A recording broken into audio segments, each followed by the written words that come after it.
G'day guys, it is your coach here, and I am all talking about tournament organizer activity. You might have been watching these videos in the past about tournament organizing or event organizing. This is another part to that series, and we are going to be talking about team tournaments, something that is quite unique, something that is exciting. I got the pleasure of playing at Gabe's tournament in the past. It's a very interesting style. It's not your traditional one-on-one, nor is it actually like four people at the same time battling. It's a rather interesting, but a format that I think is growing with time. And the thing for me is that it's a little bit harder to run, which is why I wanted to talk to Gabe. Gabe from the Rune Axe Wargaming is a master at this format. Has run an event. It was over 100 last year. It was 120-ish. The one that was in 2019 was 14 teams, which was 88 players. And then this year, 2020, was going to be 120 players. And then obviously everything that happened. So as it tends to have done to pretty much every major tournament at this point, but that's okay. We're onward and upward. Last year, there was absolutely no space to expand anyway. So we were I had an absolute ball, but we were literally jam-packed into that venue. So, and I know that the wait list was quite long as well. So the team tournament's quite an interesting format for me. It's like I mentioned, it's not a one-on-one format. It is a one-on-one game, but it's a very interesting format. So I think before I get into all of that, Gabe, you are an awesome wargamer, very hobby-orientated. As I mentioned, you do run the Rune Axe blog, which is a very, very cool blog, very hobby-orientated. Doesn't mean you can't play, but you are a Chaos Dwarf player as well as a whole bunch of... and you've had a bit of a hobby streak lately as well. You've been kind of focusing on models and terrain. Yeah, well, there's been, Queensland's lucky in, at the moment, we're starting to come out of it and we're seeing more events, but from about March onwards, it pretty much wiped out any events and most gaming. Like, it was hard to get games in. And so I was like, well, I've got to do something to fill my time. So I just went on an absolute tear, started painting stuff and just filled my time that way. And now that events are coming back, it's kind of refocusing, but it's it's been a lot of fun just getting into the no pressure painting side of things where I don't have a deadline for an army. I can just pick up a cool model that I like and I can paint it. So yeah, that's been one of the absolute really cool things that come out of COVID is that we haven't had the hobby deadline, so you haven't had to rush your painting.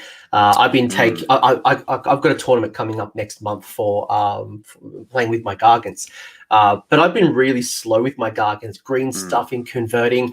This morning, I just cut up a whole bunch of Gargants to cut their legs off to pose them differently. But it's been really cool as I got into my cities to just mess around with them without having to worry about getting it up to battle ready standard or tabletop standard, just to play with them. Yeah, for sure. It's definitely taken a lot of the pressure off, and I think it's allowed everyone to do that army that is cool but might not be great competitively. They can just pick it up and just go for it and get models painted and on the shelf ready to go for when everything does kick off. No, that's awesome. That is awesome. And you are, like I said, an absolute truly hobby butterfly, but you actually complete complete the cycle as opposed to many of us who have hordes of stuff above their video camera. But we are here talking about teams tournaments, and I want to unpack this with you because, again, it is a format that's kind of emerging. Most people have played. Most people have at least heard of doubles. A 2-on-2 format. But the teams tournament format is one, like I mentioned, that's getting very, very popular. Really enjoyable format for people who have played. But it is a very interesting thing. So before I get into it, why teams? Why, of all the events that you could choose, did you choose team as opposed to narrative, one-on-one, doubles? You could have chosen a 1,000-point tournament. There's so many different options. Why teams of all events? I think I'm a bit of a sucker for punishment, for one. It was kind of my first step into tournament organising, and I just unbeknownst to me, I thought, oh yeah, it won't be that much different to running a singles event. It is a fair bit of work. I don't know. I haven't run any singles events, so I can't say whether it's more or less, but it certainly poses some challenges. But one of the reasons that I picked that format is because it was a tournament that I would have liked to play in. I was like, we've got doubles. We had, every state now kind of has its few landmark singles events. Each, like New South Wales has Sydney Slaughter, Sydney GT. Queensland has Brizhammer. There's SAG ET. There's there's a lot of singles events, and there are a few doubles events floating around. But I was like, it would be cool just to have something different where people don't necessarily have to come with a nails list. They can show up with 3 of their mates with armies that they love and just have a laugh, and it doesn't have to be too serious. Some guys do take it serious. Like there's teams that go to win, and there's teams that show up who are like, we've all taken dwarves, and there were 4 different dwarf armies, and they were just loving life on them. I think your first event you had the all elf faction where you had someone playing Sylvaneth, you had someone playing I can't remember the elf. It was the Elf Bros. It was before Lumineth, but it was the Elf Bros. And somehow Sylvaneth kind of snuck in, but it was like Daughters of Cain, Idoneth Deepkin. I can't remember which other elf they were running there was at the time. I want to say Phoenix Temple, but I'm not entirely sure. Either way, Oh no, it wasn't a Scourge Privateers. Either way, like you guys had some cool themes, right? Like I think that's it. We had a team with last year. I got to play them in the finals, which was each of them played as one of the Chaos Gods. So you had Slaanesh, Nurgle, Khorne, and Zench, which was really, really cool. And it does open it up for that kind of you can take it as seriously or as casually as you want, and it caters because of the format. You're only, you're playing people usually who are at the same kind of, who are coming into it with the same mindset. So after the first or second round, the competitive guys are all playing each other, and the guys who are there for a good time and a casual game are all playing each other, and it makes for everyone gets what they want out of it. But at the same time, you're doing it with 3 of your friends, and you've got to your planning and your scheming leading up to it, and then even if you get smashed, you're still having a laugh with your mates. So yeah, that was probably the really cool thing, and I will unpack a little bit more in a second what a teams event actually is.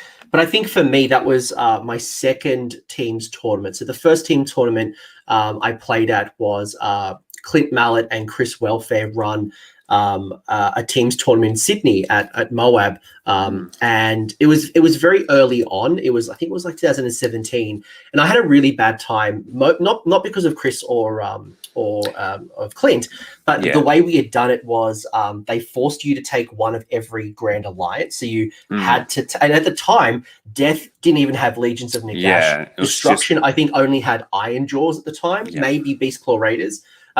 And I was not a Destruction player, and I think I played this hybrid. Now upon reflections, it was like Grots and a Merworm and Trogs, and it was really, really cool. But like at the time, it was an interesting time. But it was really cool, the camaraderie that, there's a bit of scheming, the way that you kind of like pair up. It's not like a traditional tournament where Gabe says, table 5, it is Anthony versus Liam, table 6. It's not like that traditional format. And there's a lot of camaraderie, a lot of scheming, a lot of manipulation. And that was that was kind of cool. It was a little bit different. But what is a teams tournament? Like, how would you describe it to me if I had never been to a teams tournament or heard about it before? So my teams tournament, again, like the Grand Alliance, Grand Allegiance kind of thing was the first thing that I kind of had to decide what I wanted the event to be. I thought about doing the one from each Grand Alliance thing. So having a Death player, a Destruction player, so on and so forth.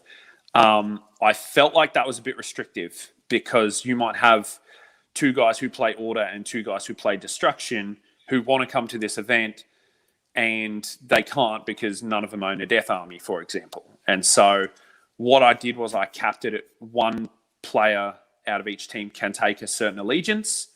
And so you could have all 4 Chaos players, but the stipulation was that you couldn't duplicate War Scrolls either. So if you had 4 Chaos players, only one of them could use the Chaos Marauder War Scroll in their army, and the other guys, that would then be out of bounds for them. So it was a team tournament for me is about working together to kind of build a dynamic set of 4 armies that can handle, and the matchups might not go your way, but you want armies that can handle different threats that you might come across. So you might think, okay, Tzeentch is a threat. We need an army that can potentially shut down Tzeentch if we get the pick of the matchups. Seraphon's very good at the moment. What do we have that could counter them? And so that's kind of the idea behind it, is mostly just a mateship thing. It's one of those things where you're playing with your friends instead of typically against all your mates, which is what you usually do. And so it's just a little bit different. It adds a bit more dynamic to a typical tournament. Yeah. It's a lot of fun. Like as a player. So I did mention my first experience wasn't the best. Again, it has nothing to do with the tournament organizer. It wasn't nothing to do with the tournament. It was just that I was in a team that unfortunately we had a lot of order players, and that's probably one of the challenges is the chaos and order are still dominating. And even back then there wasn't many battle tomes for death or destruction. And I said, look, I'll take it. And, we let a Fire Slayers player take the Order army. But, coming to your event last year, it was really, really cool because I got to play with, so I played with Liam, people would know from the show. We played against Hayden. So Hayden Elfbro, again, you probably know Hayden from the channel, and Dan Brewer. So again, another person from the channel. We all played together in a really cool faction. And it was really cool to be able to play to different strengths. I brought Hallow Heart, so I brought a very magic-orientated army. Dan Brewer brought his Skaven, so it was very, very lots of bodies. Liam had run, I want to say OBR, I can't remember, and I think Hayden run Beast Claw Raiders or Ogres, I think. Yeah. And it was really interesting because the night before, and I'm kind of giving away some secrets, but probably not so secret, is, the night before we went through every single team because Gabe, one of the rituals we have in Australia is that we submit our tournament lists to our event organizers 2 weeks out, which allows us to, I guess, as a tournament organizer, check to make sure all of our lists are legal, match play legal. It allows us to do shows. There's plenty of review shows where we talk about lists in advance and make some tinfoil hat predictions. But also it allowed us to kind of sit back and on a Friday night, we all sat around the kitchen table having a few drinks, trying to work out with like a traffic light, red, orange, and red, orange, and green. Who are the preferable armies that we want to face and who do we not want to face? Because I think that's the challenge, right? Is that, and I think Luke in the chat, he's mentioning that he'd be thrown under the bus. And for some people, actually, that's a good challenge. If you can try to be thrown under the bus and try to stop an opponent, your team can win. So, so even though, sometimes you are the sacrificial lamb, you go in knowing that you while the matchup is unfavorable, you're going to do everything you can to stop your opponent or just be annoying or just deny them. And your other teammates are going to win the games, which then ultimately means the team wins. Yeah, that's it. And that's a dynamic that I really like, is that you do need, 1 or 2 players on your team who can handle those really tough matchups, knowing that they're giving the rest of their team good matchups. And while they're maybe not expected to win that game, there is a bit of a challenge in like trying to push it to a minor loss or trying to scrape secondary objectives or deny secondary objectives just to chisel away those couple of points of the other team. It is a very interesting dynamic, which is something that I really like about it. Because there's, a lot of team events like yours, you'll put a cap in. So it's not like you know, as a team, all four of us have to get the major win. There's actually a cap. So it allows you to, it's a very cool dynamic. And we'll talk about your players pack in a minute. I'll bring up some photos. But, you know, just for anyone who is listening who's like, what is a teams event? I've never experienced it. I've never heard of it. It is not unique to Australia. There are a bunch of team tournaments all over the world. I know the UK's had a couple. I think America was going to do one at Adepticon this year. Unfortunately, obviously, that got cancelled. But I think we're kind of seeing more and more teams tournaments coming into play. It's like the best of both worlds.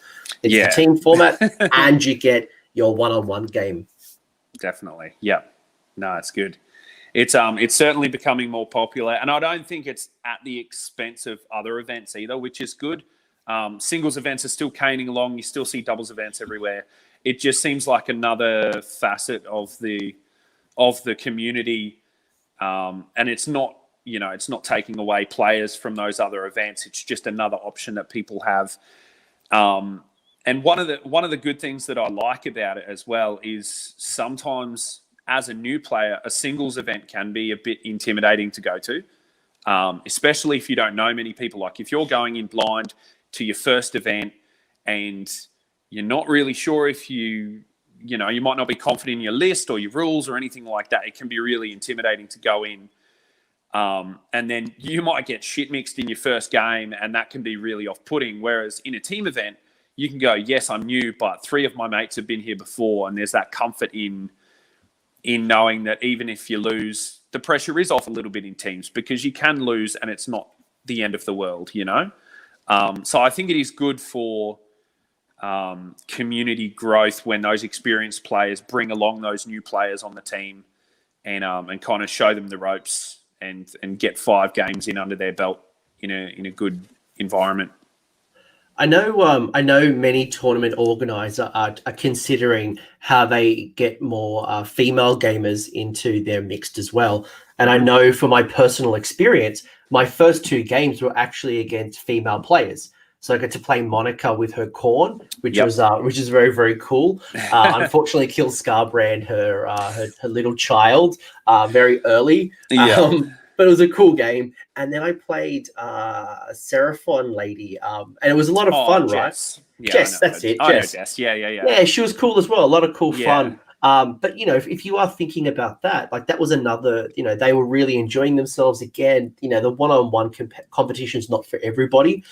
It can be a great way to bring in young players. So whether it's children, whether it's, you know, teenagers or young adults coming into their first competition, having the guidance and the experience of other players in that format can be quite safe as well. So if you're looking to grow your community, if you're looking for something different, the teams tournament format is certainly one that I would highly recommend, which is, again, why I want to unpack this with you. Yeah. No, definitely. While I bring up some photos, I might ask you, so how does this differ as an event organizer? And you've been to plenty of one-on-one events. Yeah. How does this differ from the traditional match play event? In regards to organising it? Both. Look, let's say as an event organizer, and then maybe as a player. I would say, it's kind of where to start. It's less stressful in regards to selling tickets, for example, because often all you've got to do is sell a ticket to one person and they'll convince 3 of their friends to come, you know? Because you sell a team ticket. You sell a team ticket. You say I do. You save $100 or $200 or whatever that local currency is for you guys. It's X amount of dollars, and that is 4 people in your team. Correct. By the way, I've seen team tournaments of 6 people in a team. So 4 doesn't have to be the number. No, that's it. Yeah. But it does make it easier to kind of, because they're usually the captains are pretty active in making sure that their team is organised. And I'm usually pretty active in communicating with all the captains and stuff and making sure that they know what's going on, making sure that everyone's ready. So in that regard, it's good. I will say the week and a half leading up to the event is probably the most stressful thing ever, because you might have 1 or 2 players from a team drop out. You might have a whole team drop out. And in a singles event where if someone drops out, you might have an odd number, one player might have a bye. All of a sudden, if you have a whole team drop out, you've got 4 players who are sitting on their hands for a couple of hours. So in that regard, it's tricky. I'm lucky to have people in the community who are very generous with their time, and they'll put together a mercenary team and they'll say, look, you let us know the day before if we need to show up or not. And that's a very, it's a very underrated resource to have, is people like that who are willing to kind of step in when they're needed, but also be totally okay with not playing the event, you know. But yeah, in that regard, it's good because, you know, there's already that camaraderie built in. People are already motivated. They motivate each other. And then it's just a matter of resources at that point, making sure that we have all the tables we need, all the terrain we need. We're very lucky up here now to have, with the TOs in Queensland, between us now, we can pretty much mat and terrain an event on our own, which is a fantastic resource to have. We all lend each other terrain for events and stuff like that. So that's taken a lot of pressure off. The last few years has been, you know, everyone's been building towards that. Myself and Failed Charge and Bulldoghammer and Clint has a ton of terrain for CanCon, of course. You may have gotten a coach donation last year as well. I also got a which also helped you win Armies on Parade. Dedicated, just saying, you won a table of Chaos Dwarf terrain that matches my my army. So which and Armies on Parade as well. A bunch of editions. I did win Armies on Parade, which was exciting, with a big lava board and all the geysers and everything. So it's it's definitely. It's become a bit of a community thing as well, like teams, because it's not. One of the things I was concerned about when I know I'm jumping around a bit. No. This is good because as an event organizer, I sometimes I feel like I don't want to ask for help, right? And I want to own all the terrain. I want to have all the mats. And I think what you are saying is that by pooling the resources, you really can create a great experience. And ultimately, these other tournament organizers are probably going to come to your event and play. So everyone gains. It's all like the high tide is lifting all the boats. Yeah, exactly. That's exactly right. That's a perfect analogy for it. And that is the case. Like, we all attend each other's events. There's no competition or anything between me and Chris and Dino from Bulldoghammer, or me and Failed Charge or Clint, or like no one, you know, loses any skin off their nose when someone else has a great event, because it means that that's another great event for the community, you know. I was going to say, one of the things early on that I was not battling with, that's the wrong word. My biggest concern the first time I ran it was whether people were going to come, firstly, because it was such a different format, but also because at the time, everyone was really heavily on the competitive scene about ranked events and getting points to try and qualify for Masters.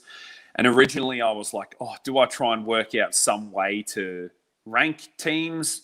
And eventually I was just like, nah, it's not worth it. It's too, you know, it's going to die, you know, it could potentially throw the rankings off kilter if someone, you know, who gets thrown under the bus every game gets max points because their team did really well. It then, once you transfer that over to a singles format, it can skew that a little bit. So I decided against ranking it. But that was a bit of a blessing in disguise, because people came into that event and they continue to come into that event knowing that there are no consequences if they lose. They can just show up and they can just have a blast. And if they get shit mixed for 5 games in a row, that's okay. You know, there's not any lasting ramifications. And so I think that's built a bit of a more relaxed vibe around teams, which has been good. That's kind of the event that I wanted to build, was just a relaxed community event that people enjoy. And for anyone who's listening to us from overseas, so Australia does have a ranking system where we basically have like a competitive ladder where all of our events generate points. So basically, the more players at the event and the more games that are played. So a 2-day tournament is worth more than a 1-day tournament, and 100-player tournament is worth more than, or there's more points available than, let's say, a 40-person tournament. But basically, we accumulate points over a season, which is traditionally 12 months, and at the end of that season, that the top 16, the top 20, there's a pool of people who are basically brought to an invitational or offered an invitational to compete for the title of master. So Dave Kerr in Australia, back-to-back 2-time winner, and then Matt Tyrrell is the current champion. So that's basically what Gabe's talking about here. And then I guess that's probably one of the incentives that we've had to get people into the competitive landscape.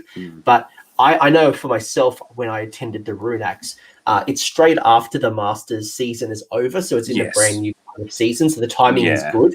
But it also means, you're right, I can bring a fluffy list. I can just go and have fun and drink beers and just chat to people.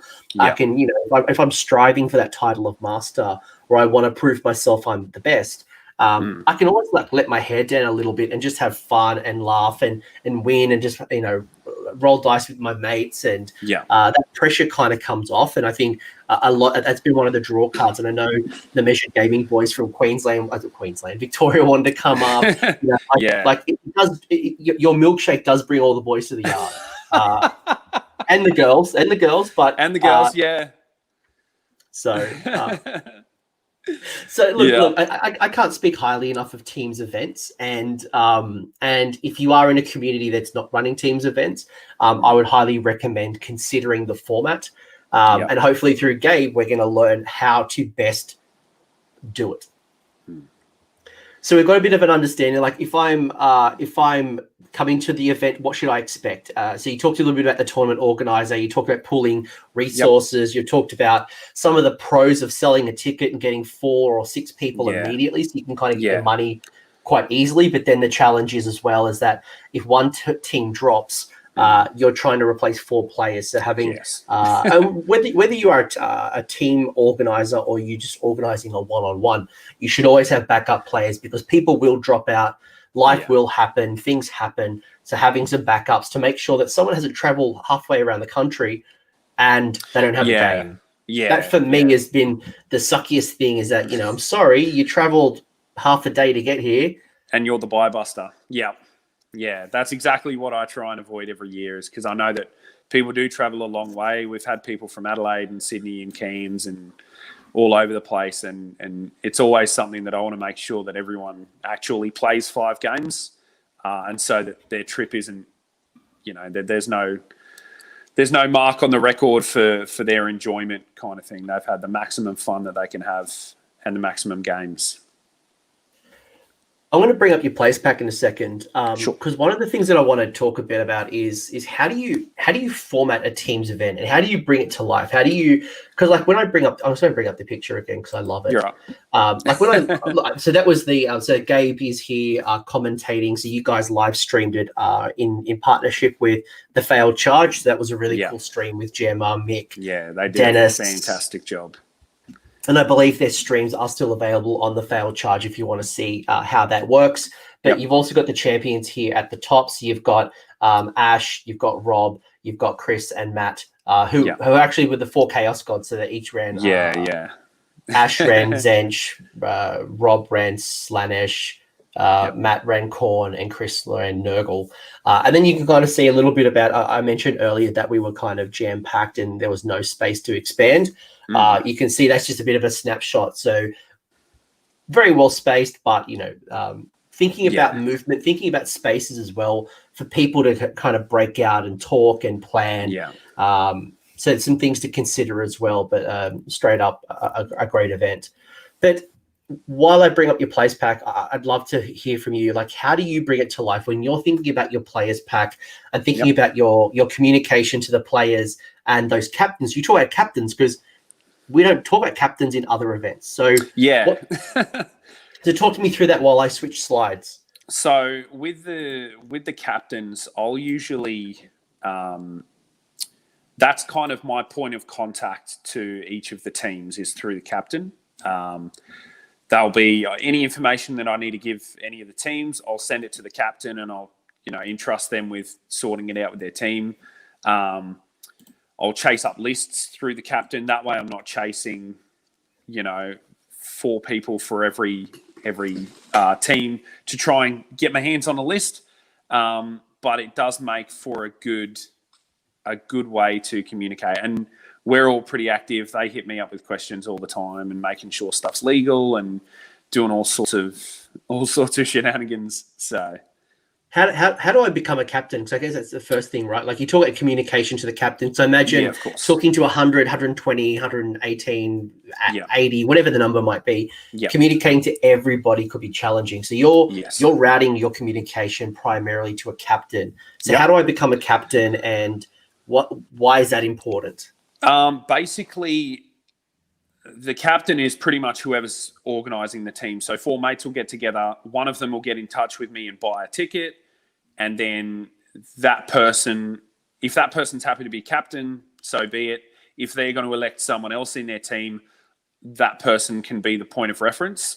And then that captain at the actual event, that captain will be responsible for one, making sure that all their team is at the table and everything ready to go, and also working their way through the matchup process and kind of planning each engagement with another team. I can't wait to talk about the matchup process, because that is the interesting thing, right? Is that as a captain, I want to have as many favorable situations as possible, but that's very one-sided because my opponent team wants the exact same situation. Exactly. So how do we kind of work that out? And there's a beautiful little dance that happens that we'll talk about. But here's an example. So Gabe prefers to put his players pack on a blog as opposed to a document. Do whatever you want. It's so that I will say that was purely at the time my technological knowledge limitations. I was like, I know how to post stuff on a blog. We'll get you there in a PDF. We'll PDF a Word document for you eventually. So talk me through the place back. So first off, we've got our venue. We should probably expect that. From a scheduling point of view, the times and the schedule, is it the same? Like, is it similar to a one-on-one, or do you have to? Yeah, it is pretty similar. I put 2 hour 45 rounds in, and I listed all the scenarios ahead of time. Again, this team events, there's usually a little bit more planning that goes into it than a singles event. At a singles event, you write your list. You might know what the scenarios are going to be. You might not. It doesn't have that much, unless you're really going for it. Like, the scenarios won't affect my list that much if I'm going to a singles event. Whereas in this scenario, you might have, when you're building your team comp, you might be like, okay, these armies are really good in this scenario. We need something that can counter that in this scenario. And so I put as much information up as I possibly could, just so that people could get maximum planning, basically. And I guess if you didn't have that, some people will advertise their scenarios in advance. Some people will do it after list submission. So if they don't want people tailoring to the list, they'll just tell you like round 1, round 2, round 3, but then the week prior or 2 weeks prior, after like lists are locked in, that's when they'll announce the battle plans. But I like what you said as well, because if you were to announce it on the day, and I know some match play events announce them on the day or on the round, like they'll immediately do it. There's that time where not everyone is super experienced with the game, so they've got to look at the scenario, look at how they win, look at how they deploy, and that can be a bit of back and forth. That's just eating into the time that someone might not get 5 rounds, or your event finishes at 8 o'clock at night. Yeah, well, that's the other side. It's like, it was one of those things. I'm already aware that the matchup process has to happen in each round, and that you are going to have people who are, super experienced, who are not as experienced.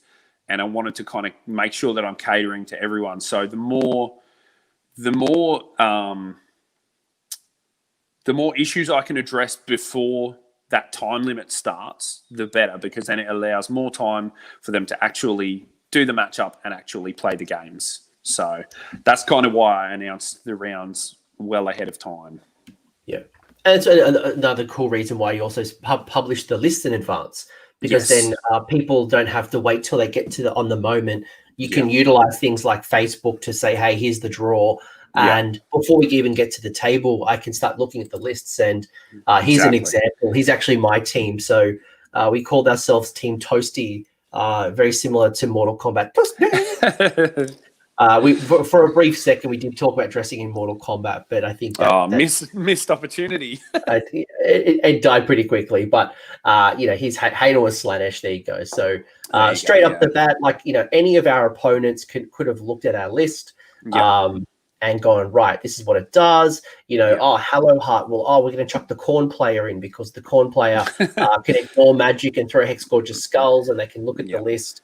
Man, look at all those endless spells. You can't do that anymore. No. One of those days. But like we could sit down for like week or two researching, going, right, cool. How would I handle this? What would I do here? If we're in this situation, Dan will be great against blah. So it allows you to do as much research and planning. For other teams, they're just like, I don't care. Like, just we'll just play some games. Whatever happens. But it does bring that team dynamic. So very, very similar. You've kind of said, dice, battle tomes, terrain. So I think did you scrap that? Like there was the terrain. We did have it in 2019 because we were kind of on the brink. We probably could have done terrain on our own. I just wasn't sure entirely if we were going to make it. So I'm like, if everyone brings some, then we're safe. I didn't remember bringing any terrain. That's why I questioned you. But actually, because Hayden looked after us.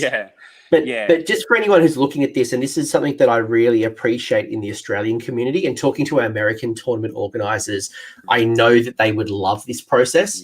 And that is actually, Gabe, I'll let you explain. Like, what's the deal with the 3 pieces of terrain, and why do we ask players to contribute? So, physical resources are probably the biggest barrier to running large events. You would know, I mean, Sydney GT is a perfect example. That's one of the big, or probably one of the big 4 kind of massive events. I officially own over 500 pieces of terrain.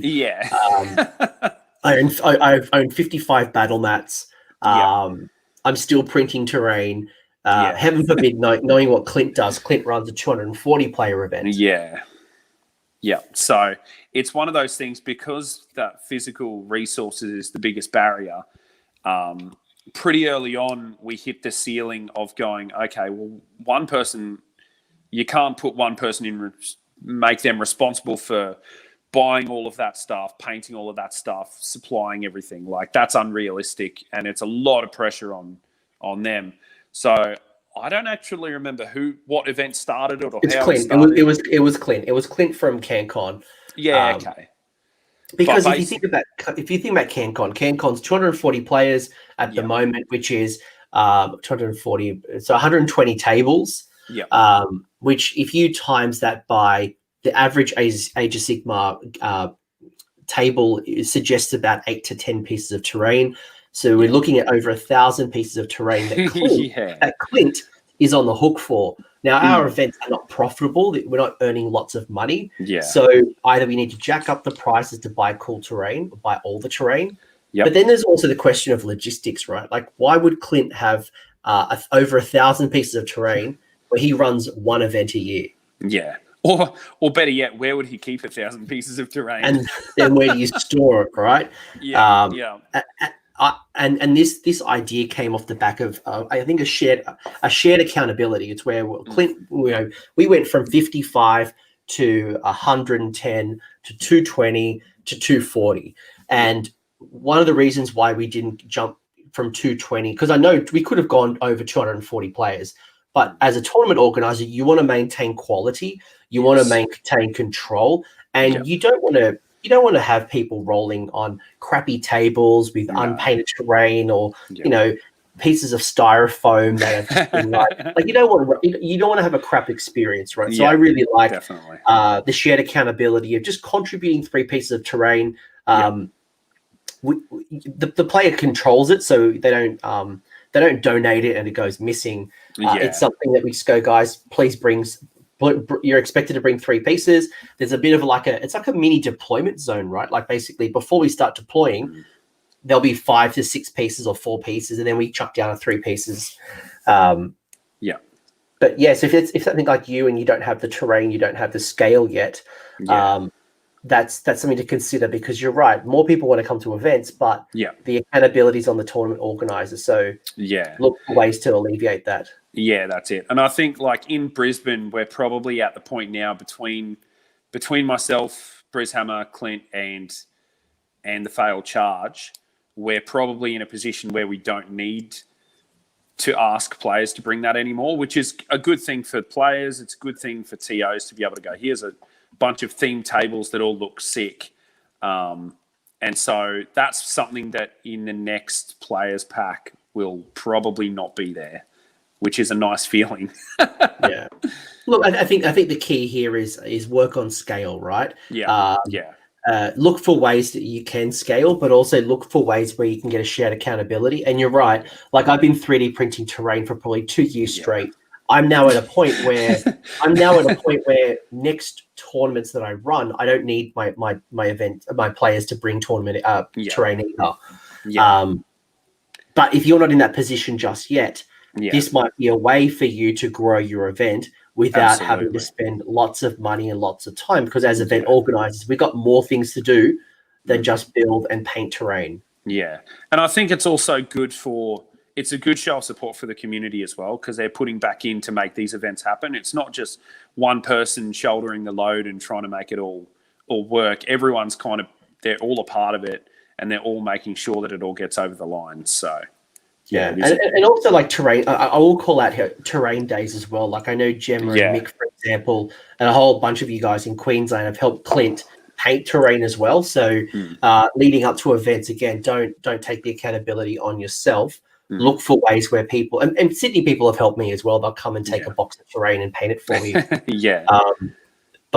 Like again, tournament organizer, it's not all on you. So you've got your list composition.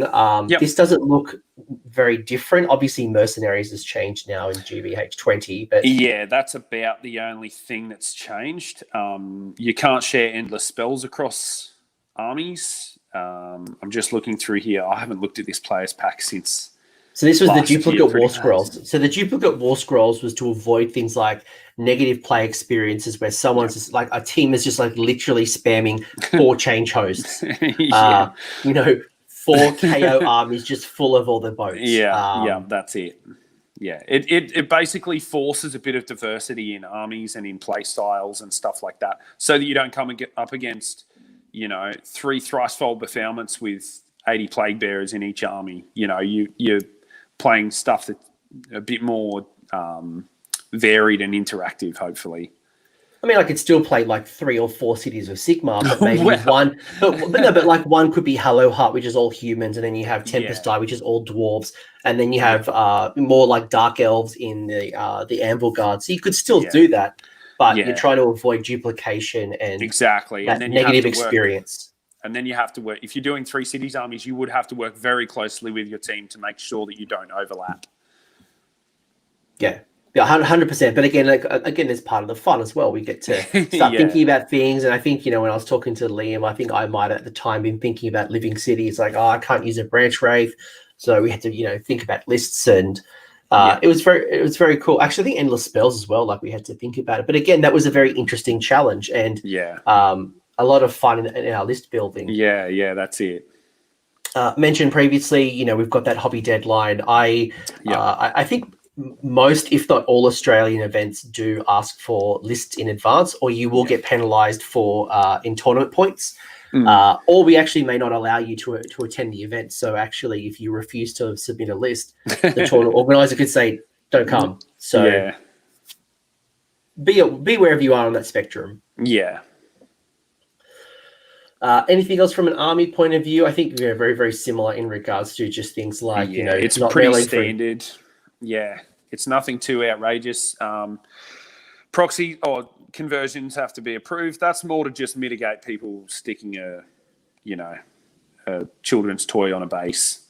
more than anything. It's not trying to limit anyone's creativity or anything, but it's making sure that people don't take the piss as well, because that can be done, and it has been done in the past. It has been done, and I think we as event organisers are going to have an interesting challenge moving into the next season, with so much creativity being unlocked lately. Yeah. Especially like Cities of Sigmar, Tomb King OBRs. Like there's this like, yeah. it's just like, like, do you use a skeleton? Is it a Mortec guard? Oh, probably not. There's some blurry lines, but there's also, it's hard because some people, when they have that creativity unlocked and they can just go ham and do an incredible army that's out of this world, it's amazing. But then you also have to be careful, because that same set of rules can apply to someone who is, cutting corners and just taking the mickey out of it for yeah. Look, there's definitely there's I think a conversation that we all need to have around things like Glade Guard. I know this is clearly not about teams tournaments, but just think about the way that you communicate and your expectations. And again, I'll bring us back to the primary conversation, and you can see we're saying here, mysterious terrain we're going to be using. You've said here actually that day one it's all going to be table one, which is the old rules, and then day two is going to be all new rules. So why did you do that?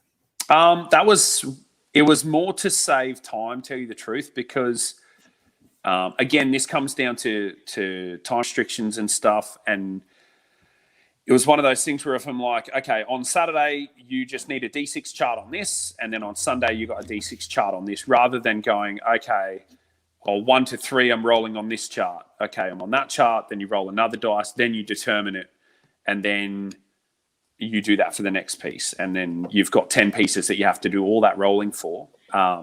So that was purely just as something different. The first one, it was kind of, people are familiar with the old chart. I was like, it'll get people into it. There's 3 games that day.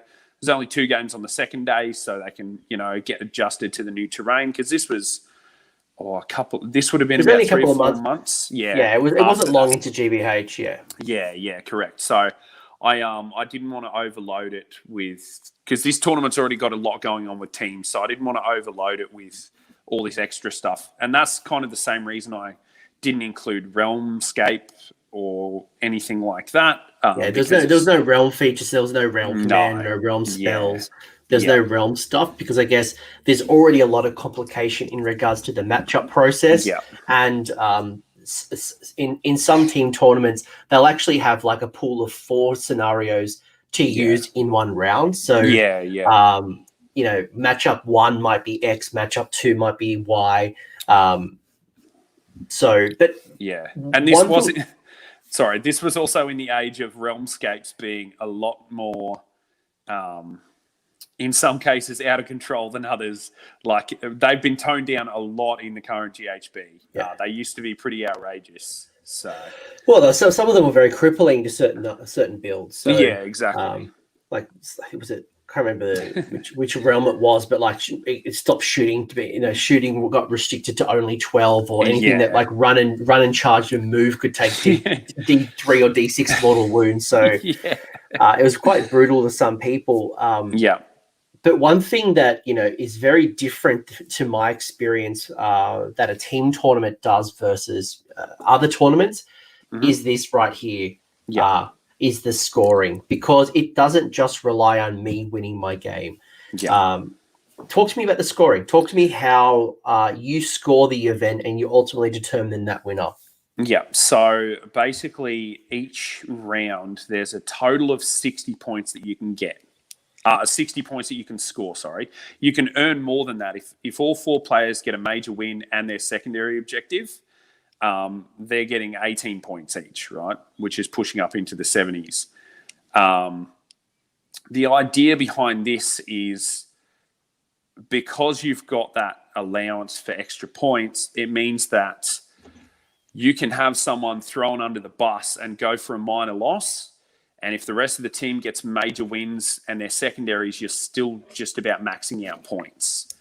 It was also to rein in a particular, like if you had a particularly dominant team come up against two teams who were there to get on the beers and have a good time and just blow out the points to the point where no one could catch them.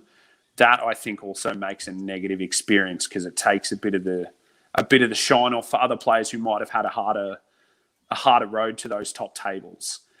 So capping it just means that it's a bit more even keeled and no team is just tearing away. It's pretty much anyone's right to the end of it.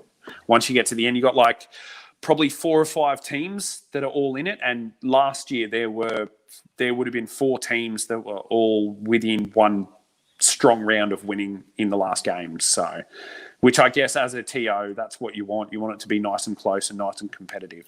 You don't want the blowout, and I think for me, it really put a focus and an emphasis on the secondary objectives because, while the major win was quite achievable, the difference really was in those final rounds, the teams that were completing, and you're really quantifying it because you've got 4 players per team, so if one person drops, those 3 points could be the difference between coming first and coming third. So yeah, exactly.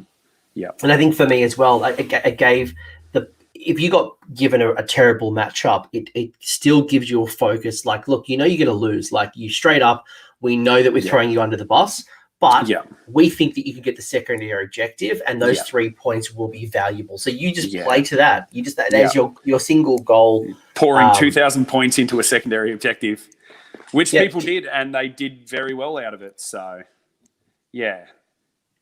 I like it. It's different. It's fun. And again, you play with the numbers how you want to play, but I think the card cap for me, like you mentioned, really does allow. I think that it's quite demoralizing.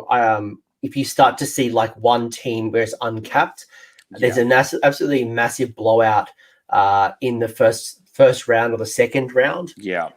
And if you use kill points as well, in your formulation, and they just have that absolutely blowout, it can be then quite hard to catch up, which doesn't really create a good competition. And so it can make for a negative experience.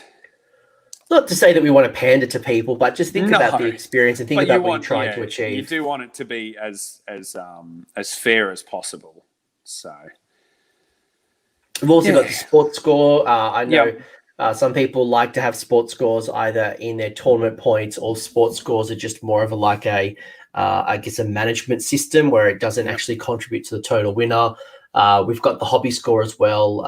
And I know in Australia, we've got a pretty cool matrix that a lot of us use, or some type of matrix to, if you are going to say that, an army is going to be worth up to 25 points, I think having a checklist, having things clearly defined really helps you measure. Because I think for me, if I want to achieve those 25 hobby points, how do I get it? Like, what's my benchmark?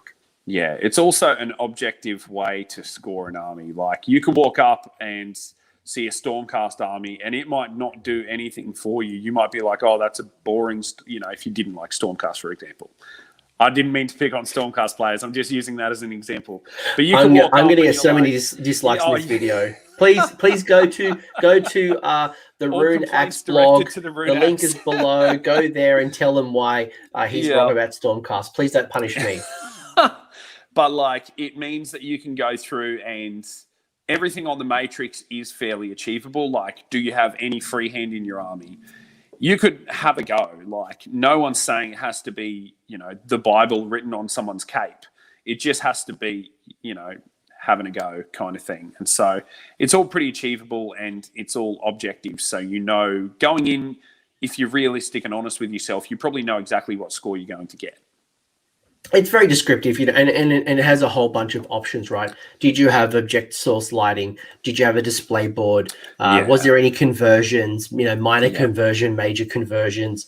How many? Was it battle ready? I think Games Workshop's been a good job doing battle ready and parade ready. So is it? Is it? Is it? I wouldn't say basic, but is it just battle ready, or have you gone in and done a couple of layers of edge highlighting? You painted the eyes, and you've really gone above and beyond. So be objective if you are going to have some type of hobby score, and allow people to know how you're going to measure against them, as opposed to just picking a number out of the thin air. Yeah. So you got your final scores, and you kind of tallied this up. But the part that I think is going to be the most interesting and also the most confusing as an event organizer and as a captain is this, because when I run Sydney GT, I've got my 100 players in my tournament software. I input the scores. Actually, the guys put them in themselves now. I've actually got it to a point where people submit their scores, using their phone. And I just sit there and I just, put my feet up all day, and I just press a button. I'm like, cool, round commence. But for you can't do that. So talk to me through the matchup process, because this is going to be the thing that as an event organizer, you need to understand. But more importantly, you need to communicate so your players know the process. Yes. So this is a big part in having a good relationship with the captains and making sure that they know what's going on, is making sure that they understand the matchup process, because that can be one of the more confusing elements in the game. This one that we've got in here at the moment is the one from last year, which I'm looking at overhauling, purely because this one comes down to a roll-off, and whoever wins that roll-off can sometimes get a massive advantage. So next year, I'm probably using a little bit more of an even-keeled simultaneous system. But with this one, basically how it worked is each captain would choose a player on their team as a champion. That champion could not be put forward as a player in any of the matchups. They were basically a blind matchup at the end of the process. So as you read through this, you can see it's all step by step. And I think there's like 5 or 6 steps, but there's 5 steps, which is, that's 5 steps that you're having at the start of every game. And so that was the reason that obviously time is precious in an event like this. You want to make sure your team understands it fully, and that they already know going into each matchup, which, if they're going for a competitive edge, which games that they would like and which games that they can handle getting thrown into. So it's this is where a lot of the science of the event comes in, and this is one of the parts where I'm learning more each time I run this event on how to fine tune this process, because it's one of the major mechanics of the entire event, and I'm always looking for ways to improve it. The roll off is probably the biggest thing at this stage, is because whoever wins that roll-off does get a big advantage, and that's, that has its problems. So, and look, there's everyone can run their matchup process. This is no golden standard. This is just an example. This is not the Bible. I've seen many examples of, again, as a player, I got to play at your event, and it works. It works. I didn't feel there was a big advantage or a disadvantage, and I did play the eventual winners of your event, so I didn't feel like that was there. But essentially what happens is step 1, both of the captains appoint a champion.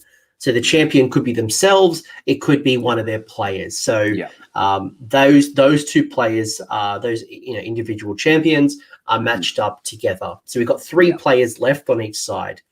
Captains roll the dice. Basically, the losing captain puts forward one of his teammates, and then the winning captain can choose one of the 3 armies to fight. And then that switches back and goes the other way, so that the losing team then gets to pick a matchup, although that is a bit more limited. They've only got 2 armies to pick from. And then at that point, after that second one's been picked, you've only got the champions who are destined to fight each other, and you've got one other army on each team. And then at that point, they're destined to fight each other as well. So, I've seen this done where people have had names on a card, so all of my teams are on a card, and you kind of like have them blind, and you're like, right, this is how we're going to do it, and or you could, there's a lot of different ways you can match it up. But think about what you don't want to do is you don't want to have one team at a disadvantage, right? So you want to alternate them. Definitely. And the champion element as well adds a bit of fun to it, because you kind of have to guess who your opponent is putting forward as champion, and kind of there's a bit of cat and mouse there where you're trying to gauge where they're going to go with it, and whether they're going to throw up a renegade choice that you're not expecting, and all of a sudden the champion game is a bit of a tricky one. Or they might put up exactly who you think, and you've put a perfect counter forward for them, and that then becomes a pretty favourable match. So there is a lot to it, and it's a lot of fun, and it's something that I'm always working to kind of find out what the best way is. But yeah, here we go. What? No, the two house rules. These were more just for clarification. Uniform dice was a big one. If you've ever been at a tournament and someone is using club dice or something where there's a symbol on the 6, and then they have other dice in the same pile and there's a symbol on the 1, it gets real confusing real fast. Yeah, exactly. It's terrible. So I basically said, look, dice with a symbol on the 6 is good, as long as everything in your dice bag is the same, so that there's no confusion, no one's getting mixed up, anything like that. That was just a personal preference thing that I think everyone appreciated in the long run. And then Law of Dread, that was kind of just covering my ass in case someone played up. Especially like with a lot of drinking, right? If people start acting obnoxious, people are slow to the table because they're hanging out at the bar. They keep going back and forth. I've had events where I've had complaints that somebody keeps going back to the bar and is becoming disruptive. Not talking to you about you, Blake Kerwick, who grabbed 7 gym beams and just sat them on the table for our game at. That doesn't sound like Blake at all. No, he was good. He grabbed the 7 gym beams and cokes and had them ready to go on our table. So that was when he ran 27 Zangor Skyfires at me. Yes, at RCGT. Yes, the best fun. That was good. My Carmine Dragon killed, I think, 12 or 11 Zangor in one go. But I think, having expectations is important. If you are not accepting dice calculators, so someone that rolls the dice using an app, you should have that type of thing kind of here. Definitely. Any type of expectations, or, if you are more than 10 minutes late to the event, or you will forfeit your game and your opponent gets an automatic victory. Any expectations, anything that you want to manage, you need to document. Yeah, that's it. And like we've had, for example, last year we had a gentleman who decided to sneak a bunch of his own drinks into a licensed venue. It's happened to me a few times. Which, as you can imagine, the venue was thrilled about. And so that was a situation where we were like, all right, mate, that's probably you done. You can pack your army, because the venue were pretty upset. And I was like, all right, well, someone's got to pay the price for that one. That's just all the paint matrix. Yeah, we do. This is how we Gabe is measuring the painting. There's a lot of different examples of how you do this. But here's one example. And again, there's a hard cap of 25, and I think that's really important because, for example, at least in Australia, we do get a lot of people who fly to an event. So I would fly to see Gabe. I don't drive, I fly. Yeah. And for me to bring a 2x2 display board is impractical. Yeah. So I lose points immediately that I can't get back. But by having a cap, I can get my points from other areas such as freehand, shading, OSL, non-metallic metal, wet blending. That's it. Yeah, definitely. There's a lot of different roads to that hobby cap. And then finally, so you talk to me a bit about the way you distribute your prize money. Is it just for the top? Is it, how do you continue to create like an awesome event with your awards and your prizes? So with the awards, that first, where are we looking? Okay, so each one of those podium places, they all get medals with the insignia in the middle in a nice case. That's obviously gold, silver, bronze. All the rest of the trophies are all these black glass plaques. I don't put any money up as like prize money because I think that then changes the incentive of the event dramatically. When there's money on the line, people sometimes change how they play or how they act. So that's not something that I really wanted to do. Basically, how it ended up working was after I'd paid the venue, the trophies, all the expenses that come with running an event. As soon as that was done, all the money that I had left over, we were sponsored by one of the local hobby shops, Irresistible Force. And so as soon as I was done paying all my bills, I took the rest of the money down there, I handed it over the counter, and everything else went into a lucky door prize. And it was just a random number generator so that even if you got trashed, you had as much chance as anyone else to win something. And we had star collecting boxes and all sorts in there. Like there were some big prizes in there. But that was basically, any leftover money just went straight into that. So yeah, I think I talked about this on a few other episodes. I have quickly moved away from putting my money in the prizes for first, second, third, and all of those types of things, because the trophy or the medal or whatever you give them is prize enough. And I think the distribution, especially the random distribution, it doesn't matter if you come last, doesn't matter if you come middle, you come first. Everyone has the same type of opportunity to walk away with a prize. Yeah, and, exactly. Because I think some people do, not some people, a lot of people, they don't like the idea of coming to an event and getting smashed and paying a whole lot of money. Yeah. So with no chance of returns, that's it. It's one of those things. It's a bit of peace of mind in the back of all the players' heads because they know that even if they do lose, they're still, you're still in the running for something cool. You could still come away with a few new models and it's also one of those things. I didn't ever want the tournament to be like a for-profit endeavor. Like I didn't want to be, I'm making all this money out of an event, because realistically, it's difficult to make money out of events because they are, like the venue that I hold it at is quite expensive, but we get our money's worth out of that. It's, it's well lit, it's air conditioned, the staff there are great, there's a bar. And that's something that I think adds a lot to the experience, because there's nothing worse than a bad venue. Yeah. But it was also one of those things where I wanted it to be a community event. And I think the best way to go about that is to give back to the community, I think. And the Lucky Door Prize is a good way to do that. And it's a very transparent way to do that as well.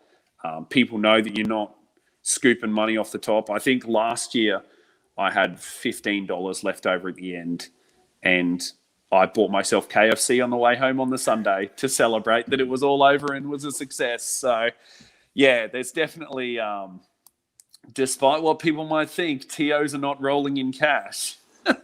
My own personal event's probably the most expensive event in our calendar. Maybe on par with CanCon. But you're right. Like I'm a premium event. I have Canterbury Leagues, which is, one of Australia's largest and best licensed venues. Yeah. It's immaculate, man. It's waterfalls. Yeah, I've heard good things. Free Wi-Fi. It's ridiculous, right? But like for me, and I don't know if you have a formula for the way I break down my events so they're always cost neutral. I have a formula so how I can basically have X amount of, from a ticket perspective, how much goes to the venue, how much goes to me, how much goes to prizes. And, I basically scale over time. But for me, I always want to make sure that I've got about 30% of a ticket sale that goes back into the prizes. And even also making sure giving away things. I know people give away objective markers or combat gauges, or Brizhammer does a great job to give away stickers and dice. Just some dice, just some things that those pink Brizhammer dice, man. I'll tell you, they're wild. However you can again, reinvest in the event. If everyone walks away with a whole bunch of dice that you've gotten custom made through Chessex, if you've got some acrylic tokens. Everyone needs tokens and combat gauges. You can never have enough combat gauges. Again, win, lose, or draw, I'm walking away with not only a memento because I've got the Rune Axe logo of that team's tournament, and Moab, for example, is a great example where Moab has a different dice every year, and I've got 10 different dice from Moab just attending every event. I've got a Moab dice, so and CanCon as well is the same type of thing. So you do accumulate and get a bit of pride. So think about your prize pool. Think about not only awarding, things like kill points, things like, the person who didn't lose as much, or best in alliance, person who achieved the most objectives. But think about how you distribute your prizes across every player, not just your prize winners. Yeah. So there's a few in there for people. There was one who lost the most skill points of just and someone ended up seeing that prize and designing a list to try and achieve it, where they basically summoned stuff and then died. And I'm looking at overhauling that and finding some new cool prizes. But there's ways for people to win prizes even if they are losing games. It's not necessarily all about, you got to be at the top to get anything out of this event. It's there's prizes the whole way through, and you can win some cool stuff. I actually give away a prize for a mid-table warrior, where basically there's I don't want to call it a shit list, but if someone is if someone's got this average list, when I say average, I mean they're not doing well in the meta. If someone goes 3-2 with a Sylvaneth list right now, or a Legions of Nagash list, I'd be like, cool, you're a prize winner. If someone does that with Change Host, I'm like, you're not special. In fact, it's what are you doing in the middle tables with Change Host? So there's a lot of cool ways you can do this, but definitely. I think the point here is that think about the way you distribute your prize money. Look about the way you create ultimately an awesome event. And I think for me, when I read over that players pack, it does sound like a fun event, and I think that's where, for a team's tournament, we know what it's meant to be. It's meant to be a fun, collaborative experience. It is not Adepticon. It's not South Coast GT. It's not CanCon. It's not the peak of competition. And I found it was very conversational as well. I found from a tournament player perspective was that I was talking to more players. My games were a lot more casual. I was chatting with my opponents probably a lot more because the stakes weren't nearly as high. As that's exactly it. CanCon. Where if you lose a game, it's not the end of it doesn't destroy your run, and it doesn't completely kill your momentum. You're just I lost one, but the rest of the team did well, or you might be our whole team lost that round, and that's okay. It's just it feels like a different vibe to a lot of the competitive events. Yeah, and that's not to say that people don't take it seriously. I mean, the guys that won this year with the 4 Chaos, that same team won last year, and the teams that go with the intention of winning are usually the ones up in the mix of it anyway. And that's not to say that people down the bottom don't want to win, but there are definitely different motivations for different teams, and hopefully everyone gets what they want out of the event. Yeah. Look, and I got to play. Well, I didn't play, but my team played. Somebody with the do you have all the steam? He had a couple of steam tanks, and I'm like, you wouldn't. Yeah, you know who I'm talking. Jared. Yeah, I know who you're talking about. Yep. But again, it allows you. I got to see some really quirky lists, and because there's no ranking points available, but also more importantly, the spirit of the game. And you can probably reward people by taking those types of lists and having fun, or I know the Honors Wargamer, for example, they have the band phase in their super series, and that might be something you consider. Look, I want to have fun. I want to have a different event. It's not meant to be competitive. We're going to ban certain things. Not that I probably would suggest that, but there's just different ways that you can think about your team and ultimately create the experience that you want. And just to answer Cold Shoulder's question, no, teams tournament is not doubles. Doubles is, I should probably do a video on doubles actually. Doubles is 2-on-2. Usually 1,000 points each player, so it's a 2,000 point battle. This is still a 2K battle. So Yes. 4 players, 6 players, 8 players, do what you want to do. Yeah. It's just one-on-one, but the way we kind of do the team structure is via a team. Yeah. Yeah. This is cool. This is very cool, Gabe. No, it's exciting. It's a bit weird. Like, it's been a weird year. I mean, everyone on Earth, I guess, is dealing with the same kind of thing. But it feels like at the moment Australia's almost out of the worst of it. Not necessarily back to normal, but like Victoria's had a couple of days of 0 cases, and they're back on top of it. And that was probably the critical mass point, I guess, was in Victoria, which was very unfortunate for everyone down there. But it feels like in Queensland particularly, and I feel like the rest of Australia, it's all starting to come back, and we're starting to see events being organised again. People are planning ahead again, and not necessarily travelling a lot yet, because that still all remains to be seen. I reckon this could be the perfect event to kickstart the competitive season, or kick back, depending on where you are and what your community looks like. And someone might be watching this 3 years from now, going, "What on earth are these guys talking about?" Yeah. But like, if I'm thinking about starting an event in my community, and I'm trying to set a fun vibe, still a competitive vibe. It's still match play. It's still 2K or 1K. It's so make no mistakes. When I went there to win. Regardless of who I played, like I still played, the winner of CanCon last year. Not last year, before, Matt Tyrrell. Not Matt Tyrrell playing. Matt Campbell. I still played Matt Campbell. Don't let Matt Campbell hear that.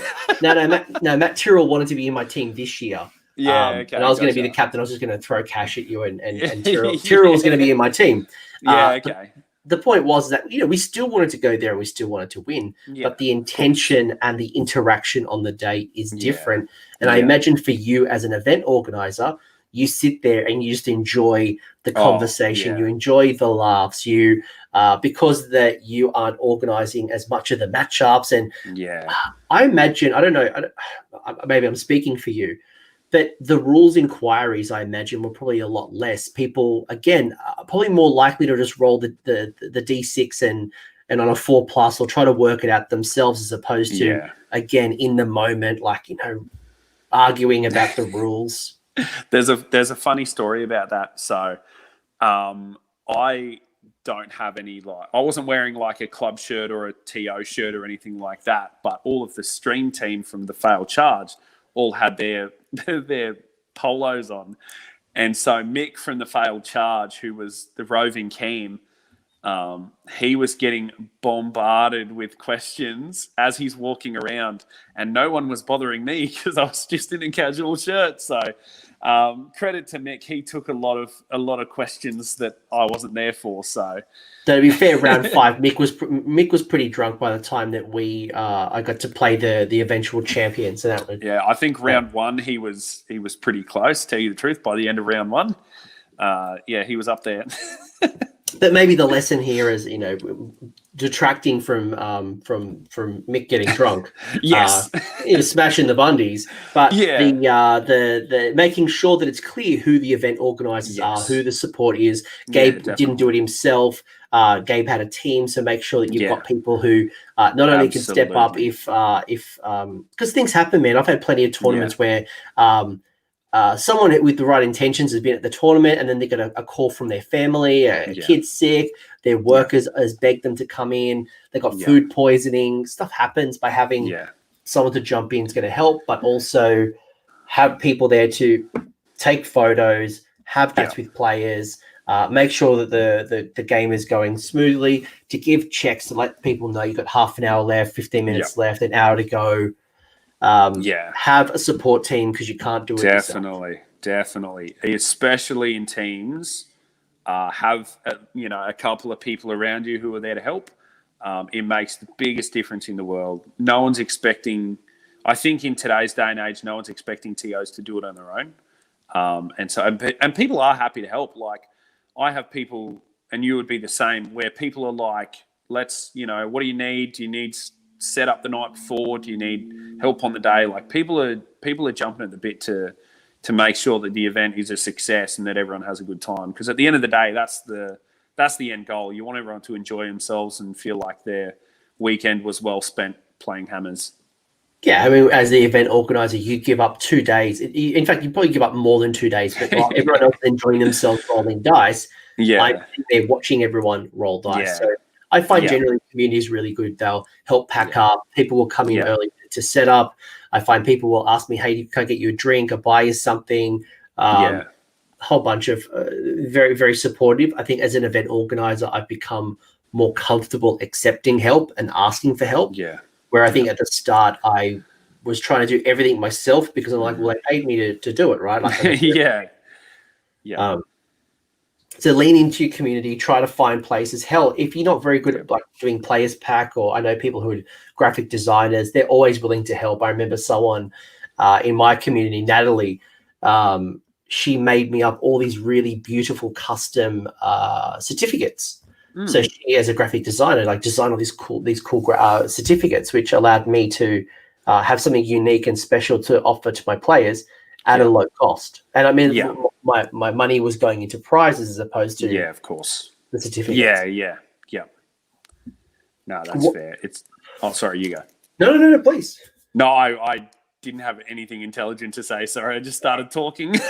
No, that's fine. I think most people who are watching this, hopefully you're excited. I would love to hear if you're watching this on replay, if you're watching this live. Like, does this sound like something that you would be interested in? Yeah. The team's format is definitely different. Something that's definitely fun. It's something that I recommend all communities has on their calendars somewhere. Yeah. Through your experience, Gabe, and you've mentioned the refining of your pack, right? And obviously, if 2020 wasn't the way 2020 is, we would holy shit, it would be next week. It would be this weekend. Yeah. Wow. I didn't even think about that. So like you would be going with 2020, thinking about 2021. But what advice would you give me as an event organizer? That and by the way, if anyone wants to see Gabe's pack, I have got the link down below so you can read this particular page that I was showing earlier. So you can kind of see Gabe's players pack if you want to use that as your foundation. But what advice would you give me, whether it's, well, let's break it down.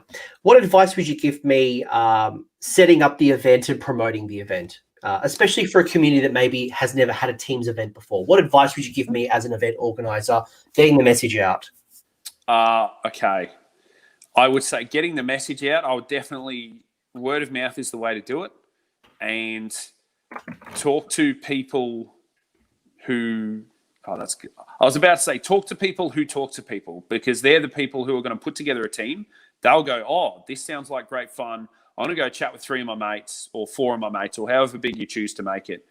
And they're going to do a lot of the organising for you when it comes to publicity, because this is something like teams is something that people want to be involved in. People love being part of a team and they love playing Warhammer, And so it's a matter of making sure that you publicise it well, talk to the right people, talk to gaming clubs.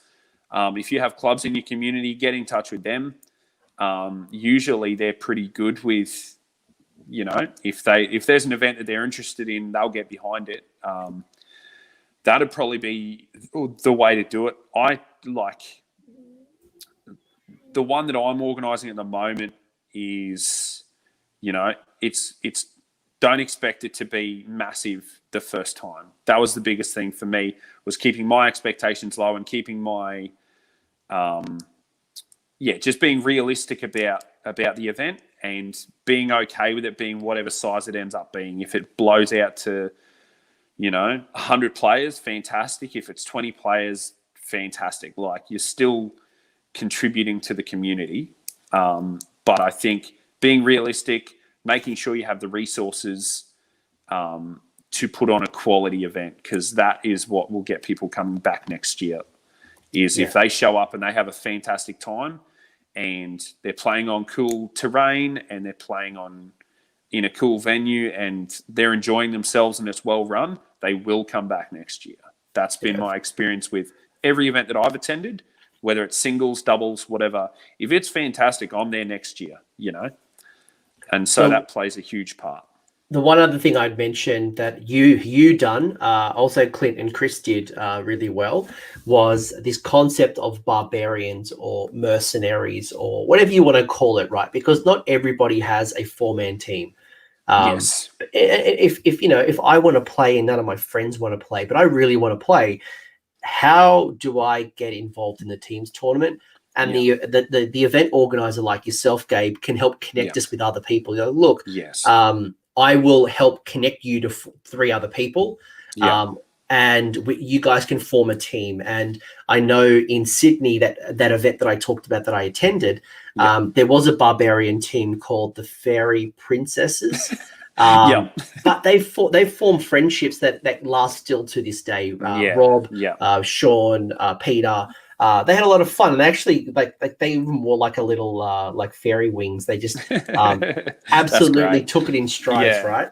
So, like as an event organizer, I guess try to find ways that you can be inclusive, including people who may not have a team, or maybe a club has 5 players, but how do you manage that? With only 4. That 5th person could be introduced to other people who want to play, or maybe you got a team of 3 that's looking for that one.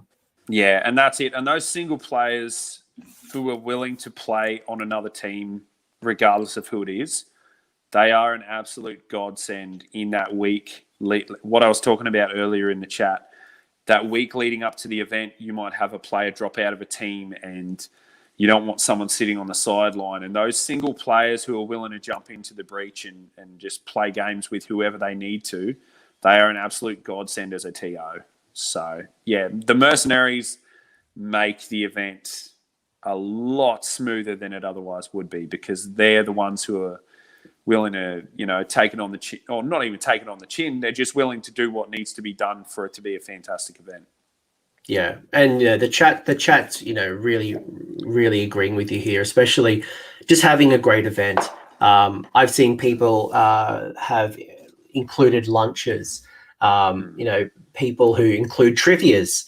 I've seen people. I've seen people with setup as well. Like if we do Friday night setup, you could have like a war cry game, or have some beers, or have some order pizza for people who help set up. There's a lot of cool ways you can kind of create that experience. And I think ultimately you're right. Like when I think about my venue, I want to create like a premium event. I want to make sure that there's plenty of space. I want to make sure that there's food. I talk to the venue and let them know when my lunch breaks are, so that their kitchen isn't smashed and we're waiting for, like, what I mean? Like those little things that make an event, making sure that you're there on time, the rounds are starting, that you're checking in with people, you are communicating often. I over communicate with Facebook. Like everything I want to talk to everyone with is on Facebook, so I just keep them up to date. But talk to me about your advice on the day. So you've given me some advice setting this up. We're going to have a cool event. I think everything we've done so far is leading us up to success. On the day, what have you learnt from your experience? I've learnt one of the biggest things is I feel, and this is mostly just pressure on myself, is I feel between rounds I stress myself out majorly, usually, right? Because I'm like, people are waiting for the next set of matchups. I've got to make sure that we start on time, blah, blah, blah. Realizing that everyone's all right if it's 5 minutes late, and, the event will go on. But also things like using your time between, like during the round, the TO in my situation, I don't have a lot to do in that kind of hour and a half after the round starts. So I use that time to go round.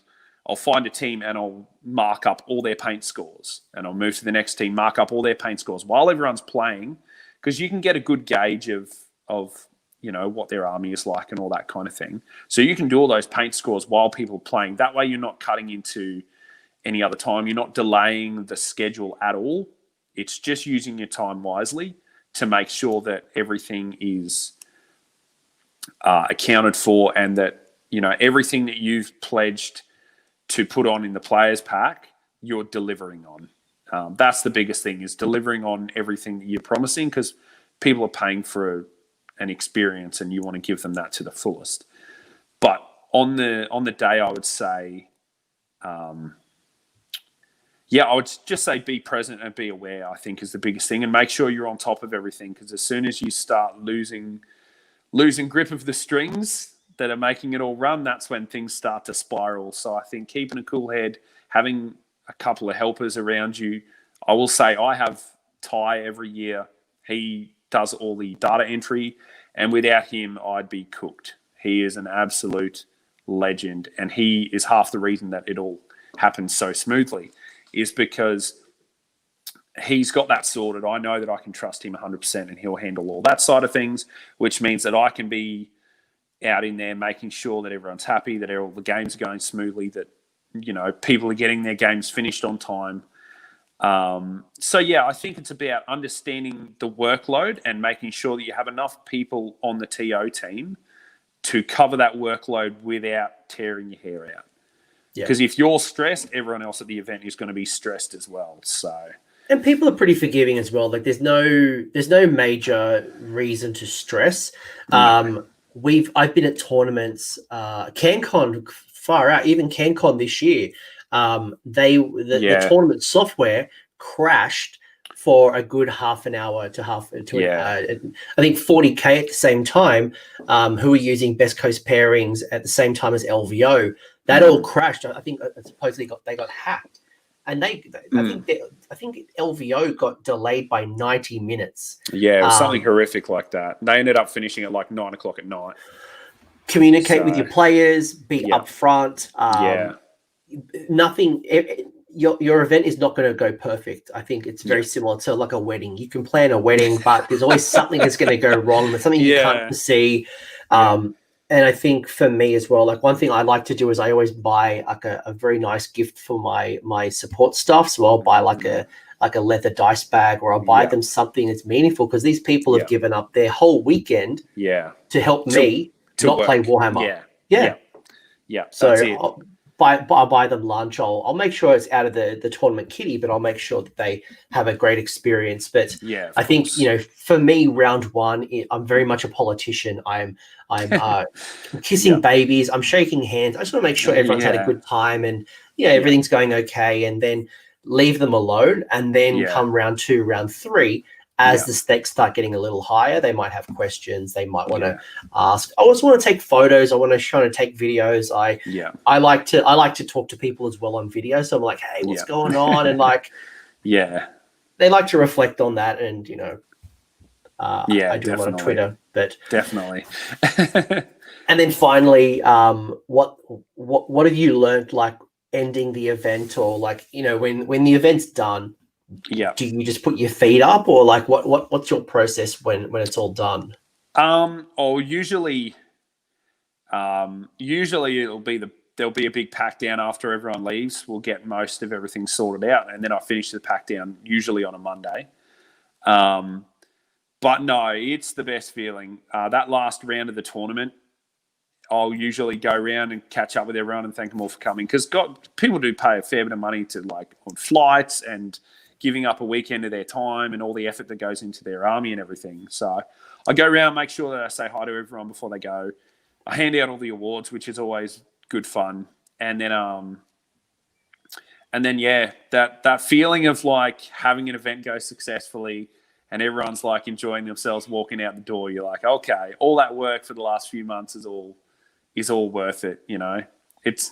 There's times in that journey towards the event where you're like, man, this is a lot of work, and it's sometimes your head's just not in it, but that moment at the end is all worth it. So no, it's very rewarding, and we need event organizers like yourself. Otherwise, we have no events. So that too, yeah. And if anyone's thinking about running an event, like I've never run an event before, my advice to you is just get in there, have it a go. Yeah. It's not hard. It's actually not hard, and you can really lean in. I find my experienced players as well, even though they might be playing, are very helpful and will answer questions. If I'm not the best at rules, there's always going to be people in my community who are good at rules, and they'll be happy to answer rules. If there's a weird interaction with a certain list or a certain type of army, and you know that there's this death person and there's all over death, go ask that person. And and again, like lean in on the community, I think is the point I'm trying to make here, because everyone is willing to help. It's actually been surprising how much people want to help. Yeah, because I think a healthy community wants healthy events, right? Like people, no one wants to see events fail. They like the more tournaments you have that are great, the better. Like that's a fantastic thing. If you tell people, hey, I want to try and run an event, it's going to be my first one, it'll be a learning experience, people are going to come into that and they're going to show a bit of grace. And if things don't go perfectly, they'll be okay with it. Like they know coming in that you're trying and that you're putting in the effort. And they all want it to succeed as much as you do.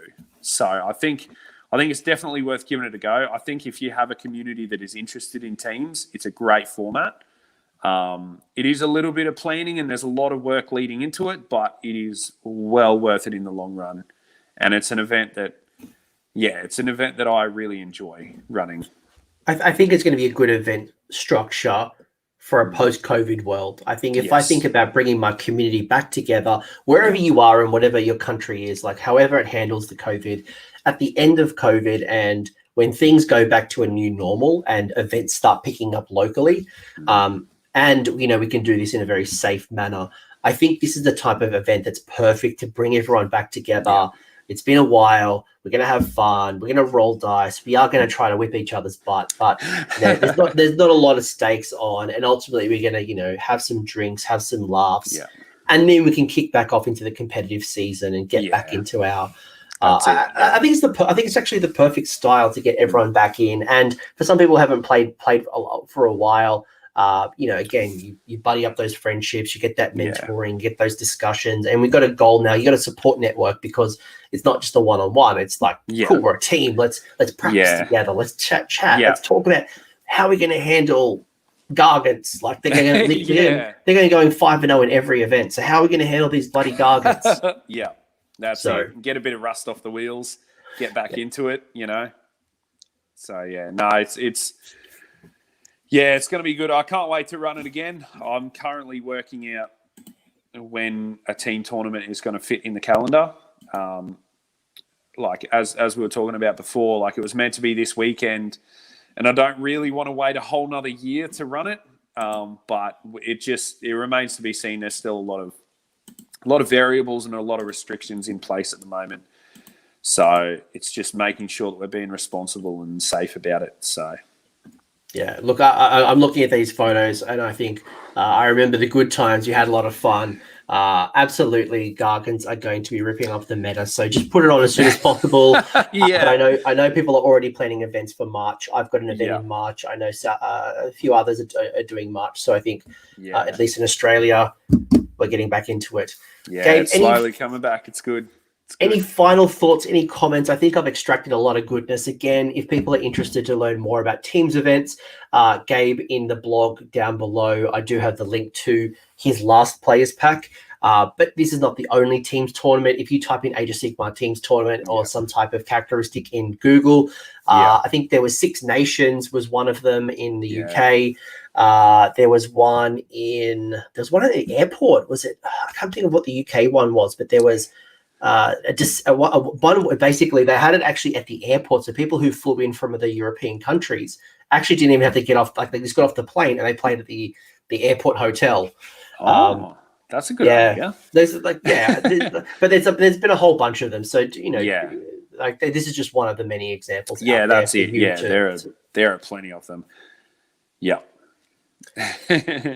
Gabe, any final thoughts? Are you excited? I'm excited. Please. Oh, I'm excited. I'm just excited to events are starting to come back. Teams is hopefully. Yeah, we got to look at. I'm working that out at the moment. Like the last few weeks has kind of been as we're Queensland is returning to a bit of normalcy, and it looks like when borders open up and stuff like that, we'll definitely have to all catch up again and play some hammers in a team event. So this is the perfect. This is the reason why this is the perfect format. Cool. I feel like we just keep going around in circles. This is a good format. It's a good time to be teams. Please put it on. I can see the chat's very excited to see some type of events. Yeah, I might later on try to find some more players pack for you all. Yeah, it's definitely coming. Rune Axe 2020. It's not 2020. 21. Rune Axe 2021. Let's just forget about 2020, hey? Pretend it didn't happen. So if you're in Australia, look out for Rune Axe Teams Tournament in Australia. If you, but otherwise, there's plenty that'll happen in the country. Gabe, if people want to talk to you more, they have some questions for you. I know you're on the Twitterverse. If people want to ask you questions or to get some advice, where can they find you? So on Twitter, I'm at the Rune Axe. On Facebook, I'm the Rune Axe Wargaming, and on Instagram, I think I'm just Gabriel T. Hanna, and that's just me painting stuff. Like that's just photos of work in progress and all that kind of thing. It's nothing too crazy. I'm not posting any booty pics. Sorry, everyone. So that's for the Gabe only fans. And also thank you to Hawkeye who has clarified the event's called Blood Tie. So that was another team's tournament. Very, very, very good run event as well. So awesome. Six Nations, Blood Tie, Rune Axe teams is just a couple of examples. I can't remember if the Adepticon's teams tournament pack was out. But if it was out, that's another example that you could be tapping into. If not, keep a lookout for it. But there's a couple of packs for you to look at. Blood Tie, Six Nations, and Rune Axe are all examples to get your journey started. I hope by now you all know where you can find me on the Discord. Link in Discord is below, Twitter and all that good stuff. But Gabe, this is an absolute pleasure. Thank you very much for chatting. I really enjoyed myself. Nah, man, all good. I learned a lot about teams, and you've kind of just now reminded me that I need to do a teams tournament, a doubles video. Yep. No, it sounds great. Thank you for having me on, mate. I appreciate it. All good, guys. I hope you all have an awesome rest of your day, morning, evening, and all the good stuff. Peace out. See ya. Mate, how good was that video? Surely it's going to go straight to the pool room. If you enjoyed that video, I would appreciate it if you crush that like button, and if you have an opinion, leave it in the comments section. That lets YouTube know it's a great video and it should share it with other Age of Sigmar players. Cheers to all the bloody legends here on the screen who have financially supported AOS Coach on Patreon on YouTube members. Their contributions have helped me improve the quality, frequency, and the variety of content on this channel. So cheers, guys, you are bloody legends. Until the next video, don't forget to shoot the heroes and have a good one.